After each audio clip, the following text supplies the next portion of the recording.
Hey, welcome back to the finish area. I've got Tom Boyd with the Vail Valley Foundation. Tom, third day. We got some sunshine today for a giant slalom. It's going to be another great one. Yeah, this is a great day to come up and enjoy the racing. Two reasons for that. One, weather, like you just mentioned. It's going to be finally nice and clear, which is great for racing, right? But also, you've got two runs today. You have the first run of the giant slalom at 9:45, and then you have the second run at 12:45. And then they take the top 30. That's who goes to the second run. Then they flip that start order, so this gets even more intense. It's super dramatic, right? Because totally you know that the people going, you see a lot of people going in that hot seat, and they're in first place, and then the next person down might knock them off, might not, and it's very dramatic the way that GS goes down. And we have some great stuff happening with our U.S. team. We have Ted Ligety coming back to Beaver Creek again, one of his favorite places to race GS. And then the story we're keeping an eye on is River Radimus too, for sure. Yeah, he is from Edwards, Colorado, right here in the valley.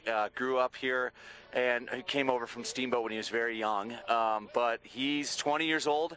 He's got a great attitude. He's a great kid, and he's a phenomenal racer.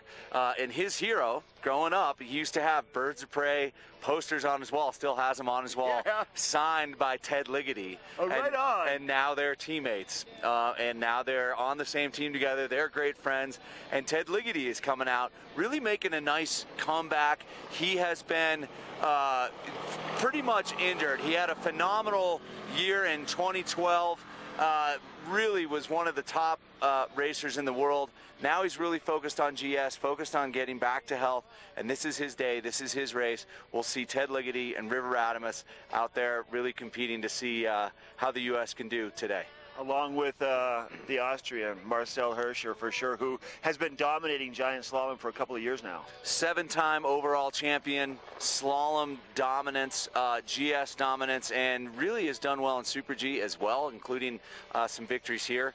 So Marcel Hirscher, really probably the most famous name in skiing right now, and he's here today, and you get to see greatness on the hill from him. He's amazing. But I'm still trying to get over what happened yesterday. Let's hit on that. Because for the first time, and I got this figured out now, the first time since 1973, we had a tie, a three-way tie in a men's race. It's happened twice, including with Lindsey Vonn on the women's side. Once in 2002, and the other one I think it was like 2008 or 9. I can't remember. But it's the first time that there's been a three-way tie. And what's funny about that is usually it's for first place.